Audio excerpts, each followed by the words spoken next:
If you want to hide any specific folder or app icon, then how you can do that? For example, I have on to hide, then right click and go to the properties.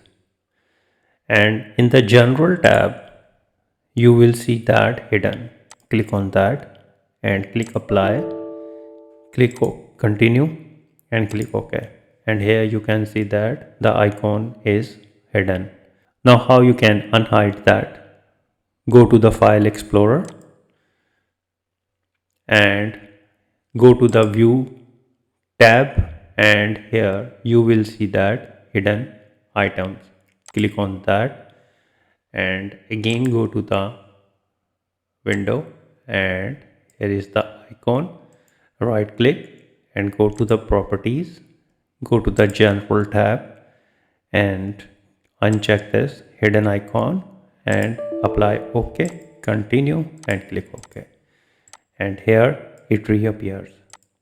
So I hope you like the video. Thanks for watching.